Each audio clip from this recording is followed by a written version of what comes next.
Hello, everyone, and welcome back into the studio for another edition of Youth Baseball Midwest. We got a great show for you today. I have a great guest here, Jim Cromer, who is with the Illinois Gators, part of the Gators Baseball Academy, and the host of Youth Baseball Talk podcast. Jim, welcome into the studio, man. How are you? Thank you for having me. I'm doing well. I'm doing well. It's kind of kookiness going on around us, but we just keep focusing on what we're doing, right? Absolutely, for sure. So I wanted to start off asking, just this is our first time meeting. I've seen some of your stuff, whatnot, and I've heard about you through the Gators Baseball Academy. We've worked with Chris Craddock for quite some time. You guys are building the Gators Academy on the Illinois side. How is that going over there, man? Well, it's a constant work in progress, but it's a labor of love, as I like to describe it. I would say we're definitely moving in the right direction. It's something that I know that they were working on before I came on board, and I'd like to believe that meeting them was kind of like a right time, right place type situation, and I think I brought something to the table. I have said before, I've been involved in this type of stuff for a while now, and I've had plenty of great opportunities through baseball like this, but they were the perfect group for me to be able to do what it is I can do to help, and it was a perfect fit for me, and I hope they feel the same way. But I would assume they are, because we're growing in the right direction for sure, and not just growth, but growth with the right people, and that's the big thing for me. And they're definitely part of that equation. There's good people over there for sure. So your baseball story, how'd you, I'm sure you played growing up. How'd you get it? How has this progression come for you? Oh gosh, I mean, obviously as a kid, I loved baseball. I actually didn't play baseball in high school. I played in college, um, and then probably like a lot of my friends, traveled around, played a bunch of softball for fun. But then, like most guys, my love for baseball, softball, whatever you want to call it, just playing ball of some sort is always there. But probably like most guys that get involved in it at the level of what we do, typically you have kids, right? And they Right. get involved in it, and you see things, and you see a lot of great things. And I'm always thankful for the people that dedicate their time and energy and effort, because it's real easy to stand back and pick things apart or criticize, but it takes a certain special person to say, I'm going to do it, right or wrong. I'm going to dig in and do it. So you meet all these people, and you see things, like I said, good and bad. And then you kind of say, okay, well, I don't like this, or I like this. I can sit over here and complain about it, or I can do something about it.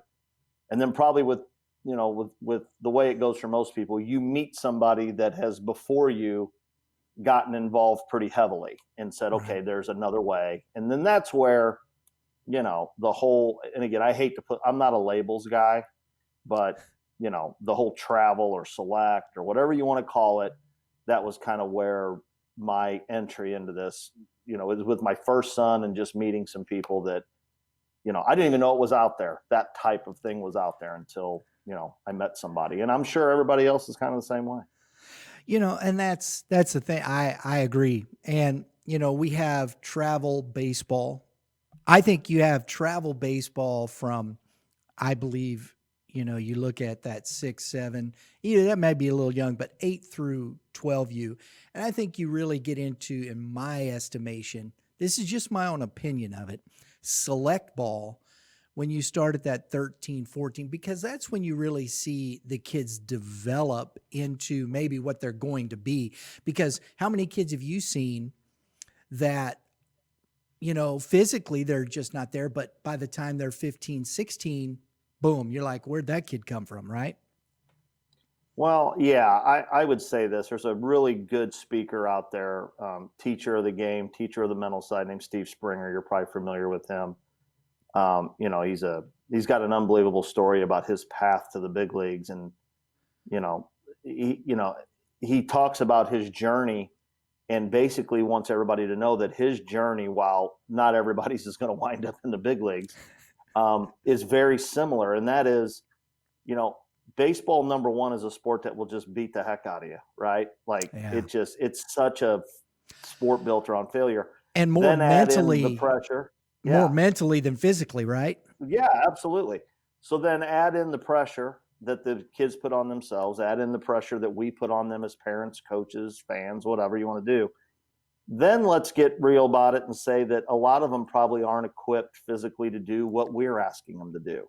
And the physical part of baseball, if you're going to do what it is we do, I guess, if you want to say it that way, sure, the physical part of it is a huge part of it. And I don't think I really don't believe that the majority of people involved in it truly understand that. And that goes to what you were saying. It is both sad and great that you do see a lot of kids that dominate at 12 years old and 16 years old. It's like, what happened there? And then you see kids, thank goodness, at 16, 17, and there's, I tell a story all the time. I won't say names, but there was a local kid that I saw grow up, and he committed to a school, a Power 5 school. And I got, and I'm a swivel commissioner over in Illinois, so I'm every year I'm dealing with close to 200 select baseball teams. I bet I got 100 text messages saying, this kid's really going here. And I'm like, yeah, like, have you seen him in the last 2 years? Like, I know you saw him when he was 10, but have you, like, so I get it. Right. And I understand it to some degree, but I just, my message always to parents is that I spend a lot of time seeing not the end product. I'm talking about the end game for where this goes for kids to try to realize dreams. And that's that first step of dreams. And I tell people all the time, don't put all your eggs in an assumption basket on a kid when he's 12. Shoot, don't do it when he's 15. I mean, there's a long way to go. Best quote I've ever heard, it's a marathon, not a sprint. Agreed.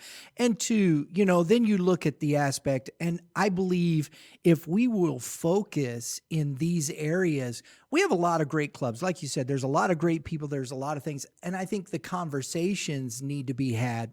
How are we focusing on these things in the sense of when this individual, this young man is done playing the game, whether they're 15, 16, whether they're 25, whether they're 45, when they're done, they've got to come back into the community, into a neighborhood, into the business world, and do the same things and think in a lot of the same fashion as they did when they were playing the sport. And what are we doing to help them develop that part of their life? Because many of those skills will build into the competitive thought process of any sport, correct? Yeah, it's not just sports too. One of my favorite things about teaching the game of baseball is also the life lessons that come along with baseball. My kids have heard it 100 times, and I'm sure they may even be tired of hearing it. And I just like all coaches that coach their kids, which is one of the toughest things to do. But I will say that there is something to be learned about life through the game of baseball. There is really through all sports, because there is failure involved. There's hard work. There's results. There's reality. See, that's the one nobody wants to talk about. There is reality. I just had this conversation with somebody yesterday. You teach kids, work hard, bust your butt, do the right thing, do all this. And then you wind up inevitably having a conversation with some kid that you love to death that's done everything you've asked of him, and it's just not working out for him. And then he sees a kid that doesn't do this, doesn't do that, doesn't, but yet he's in the lineup every day and he produces. And I tell him, like, things aren't always rosy. Like, the reality of it is you get to a certain point in baseball where it is about production, and that's the end of it. Now, if you put yourself in a situation, as I tell all kids, what separates you from somebody else? Right. If you really want to be a player, what is it that separates you from somebody else? So this other kid that doesn't do this, and this may just be an elite hitter. Well, that's what separates him. But for most normal people, a lot of kids are all pretty darn good. So what separates you from that other kid? Well, maybe it does come down to, did you go to weights every day? Did you work in the off season? Are you a good teammate? Are you good at practice? Are you coachable? It may come down to that. So I would hate for that to be what it comes down to. And that coach has got to look at you and say, where were you in the winter? Where are you on the bench? Are you vocal? Are you a good teammate? I would, control the things you can control is probably the best message. And I agree there, because regardless of what we'd like to think, at some point there are some kids that just have a better skill level. That's just a fact, because Absolutely. at the major league level, it's all premium talent. So what separates you? And I think that goes to your point.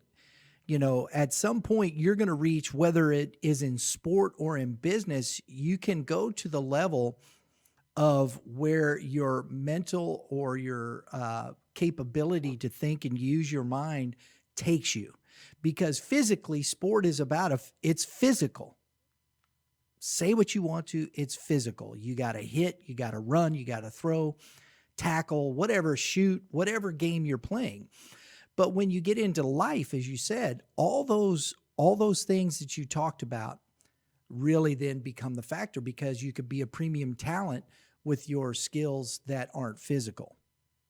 And I think that's something that sport needs to recognize a little bit. For sure. And I think you said it very well. I don't know that people understand that there does come a certain point, like, you can sit here and talk about the different levels, right? Like at the youth level, I'm big on development, but yet winning's part of development. I've always said people would sometimes come at me and say, well, winning, or you don't, you're what's wrong. Nobody wants to win anymore. No, that's not it. But right. Winning at the detriment of development is not good.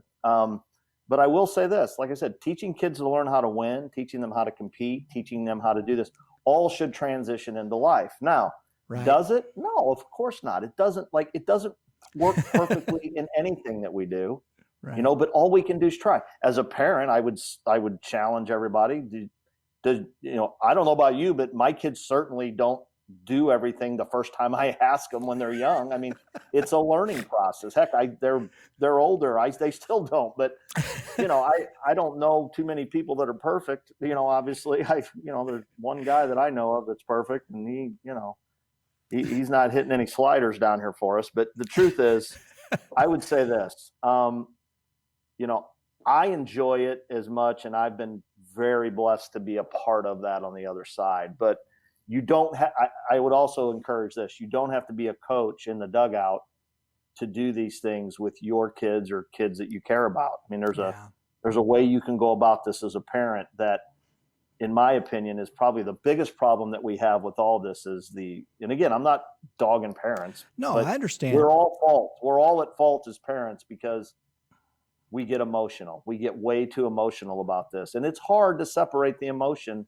from the reality. Yes, it is. I think it's a great point. And you can, you go back to your own kids, and my son probably heard this, but it's something I believe in very much. Yeah. I do believe in winning. And I think that's hard, because people, how do you, balance these things? And I've always taught that winning is not a result, winning is an attitude. So, because you may get beat 3-2 with one play, tip your cap, respect your opponent, because your attitude reflected how well you played. Your attitude reflected all the hard work you put in practice to play that game to that level. That's winning attitude. And the result in sport doesn't always reflect how hard you work. And I think that's a great point you made. I really do. But that doesn't mean you change your attitude. And it's tough sometimes, because this is where the mental part comes in. When is it going to, you're 0 for 20, you're hitting the ball. You hit the ball on the screws right at somebody 20 times and you're out. That's where winning attitude has to stay. Bringing that thought process into that place. Man, I hit the ball. There's nothing else I can do. I'm going to keep doing that I'm going to keep focusing on those things. And that's the attitude of winning in my estimation.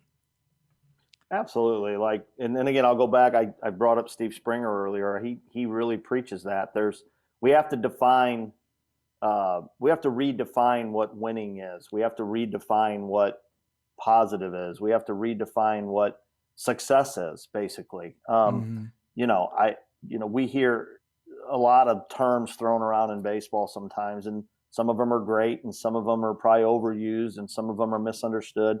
But the reality of it is, kids understanding, whether they're young or old, of what their ultimate goal here is tough. Now, you're never going to get around the fact that as you advance in the game of baseball, the ultimate, you're going to get to a point where it is 100% about winning. Yeah.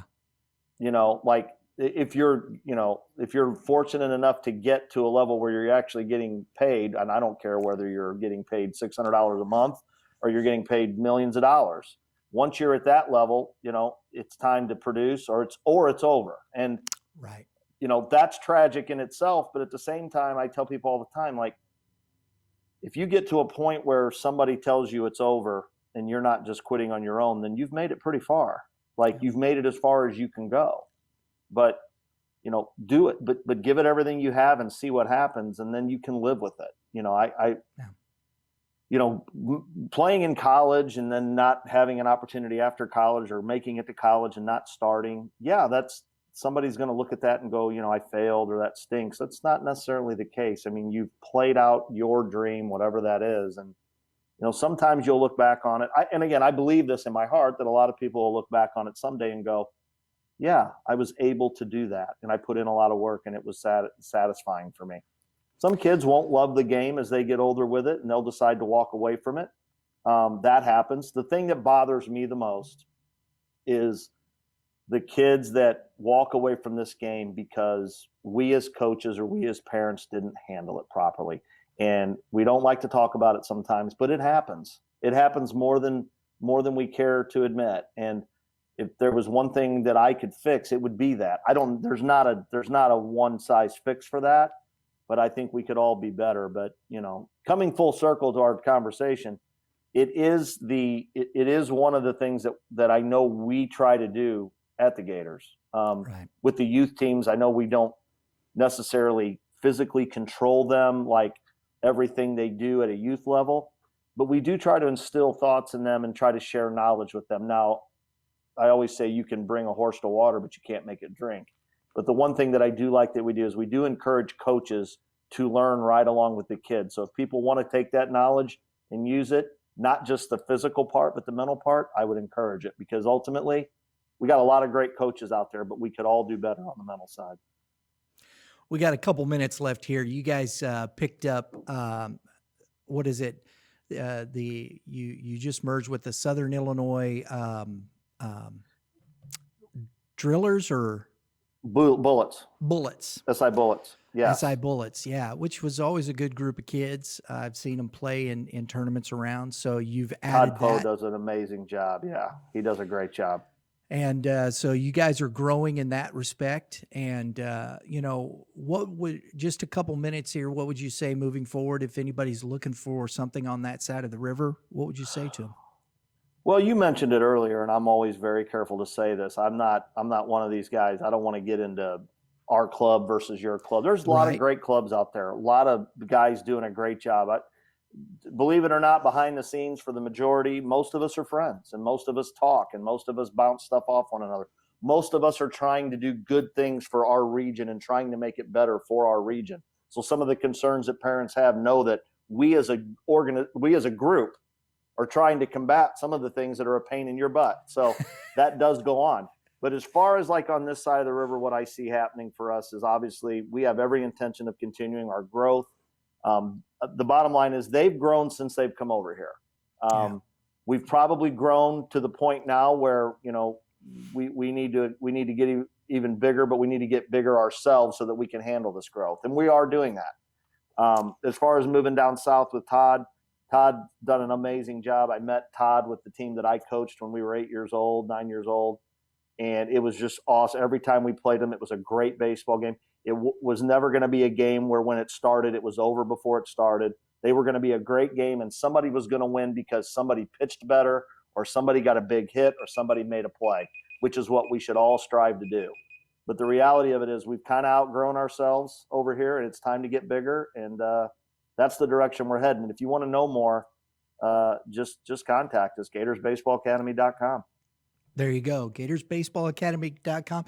And if you'd like to hear more from Jim, you can, he's got his own podcast, Youth Baseball Talk. You go to youthbaseballtalk.com. His blogs are there. Jim, I've really enjoyed the conversation, man. For our first, and honestly, folks, we hadn't met before now, and we just met. We just contacted through our mutual connection with the Gators. So, Jim, it was great, man. I appreciate it. Oh, I love it. I love what you're doing. I've always said with my show, which, to be honest with you, you probably don't know this because there's so many of them. I haven't done it in a while. I kind of got away from it when my kids got in high school, and I did it for a while, but I really felt like I was regurgitating stuff because I wasn't at the youth complexes every weekend seeing things. But now that I'm doing this, eventually I'll get back to it. But there's a need for it. And what you're doing, I think, is great because there's a lot of parents out there that dive into this. And then once they're there, they're like, man, I need some help. So what you're doing is a great thing. And I applaud you for it. I appreciate that. Same here. Same with you, man. Keep up the good work. And we hope to have you back on the show again soon. Anytime. All right. Folks, thanks for joining us again today. Remember, all you pitchers, keep throwing strikes. You hitters, the old saying, hit them where they ain't, right? And everybody have a great day in the Lord. We'll see you next time.